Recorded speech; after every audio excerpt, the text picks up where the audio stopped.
down, you coward! Charge!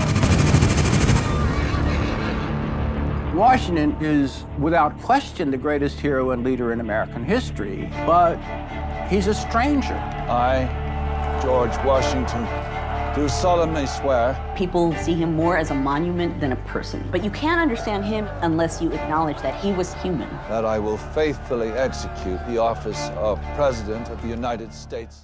George Washington was America's first war hero and first American president, but so little is known about his personal life. Now in a 3-night miniseries on the History Channel, the journey of American hero Washington is finally discovered. And joining me right now is executive producer and historian Doris Kearns Goodwin. Doris, can you hear me? Good morning.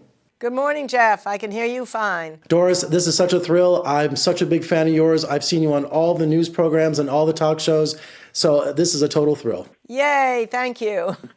When I was in grammar school and middle school, I was a president's fanatic. I even wrote a paper in 4th grade about the history of Teddy Roosevelt. So I've studied the presidents my whole life, so this is so exciting to talk to you. Oh, you're my guy then. That's great.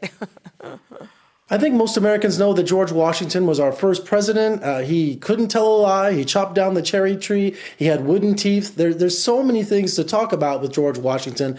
But where do you begin with this miniseries? Well, what was the wonderful thing was that the History Channel approached me and Beth Lasky, my partner in a movie company called Pastimes, to be involved as executive producers in this miniseries on George Washington. It was a thrill for me because he's the one president I didn't know as well as the other ones that I lived with for 10 years. I wanted to know more about him, and it seemed to me that their goal would be what my goal was at the same time, to produce somebody who's not on Mount Rushmore, who has warts and troubles, who makes mistakes, who goes through adversity and grows. He grows into office to become the person we know.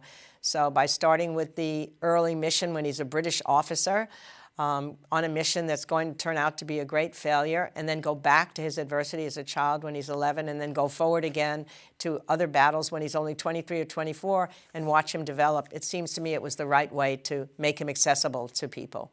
So researching George Washington for this miniseries, were there excellent records kept of his history?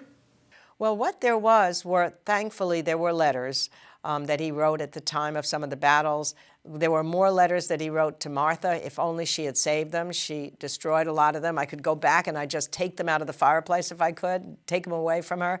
But there's primary sources. And the great thing is the historians who were part of the series, they've spent their life combing the very best sources. So they knew George. So I could stand on their shoulders in understanding how to do this and what to do. And then the person who played George really, I think, gave a real rendition of a live George, especially a young George. And so I feel as a viewer that I learned tons about George, and I hope that that's what the people watching it will feel the same way, that he becomes a person that you can connect to as a result of seeing him over the whole arc of his life, and not simply the victories, but the difficulties as well. And you got Nicholas Rowe to portray George Washington. He was young Sherlock Holmes. I'm a big fan of his. He was, yeah, he's a wonderful actor. Yeah, and he really captures the facial expressions and the dignity, and yet the sort of person that he was. And you watch him falling in love with Martha. And, the great thing that Joe Ellis, the historian, said was Martha, of course, was somebody that he would fall for. She had the wealth, she had the standing, she had a family that was really good. But he was a stud. That's what Joe Ellis said. And I love that. And then suddenly I look at him differently as you watch him dancing on the floor. Yeah, everybody's looking at him. It's fun to watch. Heaven knows how she handled all of that, but she did. And she played such an important role in his life to give him that structure of character, of competence, of believing in yourself. And you got some heavy hitters for interviews for this miniseries. President Clinton, Colin Powell. What did they contribute? Well, what they contributed was something that was so unique, because Clinton could talk about what it was like to be president, but he also understood George Washington being brought up after his father died by a single mother, and the fact that he had to go out on his own and be independent, that he was always conscious that he wasn't educated the same way that his half-brothers were in London, that he had to learn from experience, and he was willing to do that. From Colin Powell, you learn what it must have been like for George Washington to have to discipline the soldiers. There are scenes where he has to hang deserters, and as Powell said, it's a terrible thing to have to do, but you have to be able to discipline your army or the army will fall apart.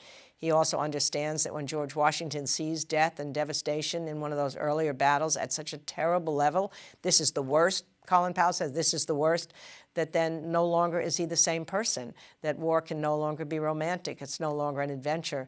So it was wonderful to have those first understandings of a president and then of a general onto this, projecting it onto George Washington.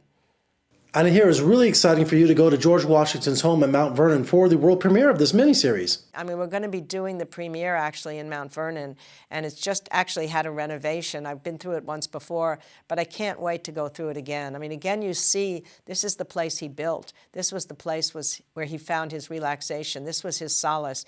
Even during the war, he wrote so many letters home to the overseers and the people who were working on Mount Vernon, because it gave him comfort to think of the trees being planted or the crops being planted. So every leader needs that way of going away from the troubles that they're having, and Mount Vernon became that place for him. And the place, of course, where he always wanted to go back to. He goes back there after he resigns his generalship and not wanting to go any further, and they think, how is he doing this? He's supposed to become a king. And then he goes back there as soon as those 2 terms are over, and he can't wait to get home. So it's a very important part of his life, and I'm glad it still stands, and we'll be going through it again when we go there for the premiere. You know, I think by smushing them together as the President's Day, it loses the fact that we used to be able to know we would study Washington on that day, we would study Lincoln on the other day. I mean, just as I think we should have an election day that's a holiday, if we have this kind of a republic where voting is central, we should honor what it means to be electing our candidates for office and for the presidency on that day. I think something's happened by making these weekends, and I understand why it means for people, but yet to honor history, you need to have a person, not just President's Day. Now, Doris, are you going to HistoryCon this year in Pasadena? I will indeed. Yeah, I can't wait. Are you going to be there? Yes, absolutely. I can't wait to meet you there. Shake your hand. It's a deal. We will do it at once. Well, Doris, thank you so much for preserving American history, making history fun, and all your hard work on this miniseries. And when you have a chance, come to Las Vegas. We'd love to have you. I thank you. It's a deal. And I do get out there. I have some good friends there, so I'll try and do that, absolutely. Washington is not a frozen image. He changes from moment to moment in his life. He evolves. Despite all his flaws, Washington was the one man that made this country possible. You can catch the 3-part miniseries of George Washington on the History Channel, and also check it out on History.com. And for more reviews and interviews, just surf on over to my website at VegasFilmCritic.com. I'm Jeffrey K. Howard in Las Vegas. Thank you for joining me. I'll see you next time.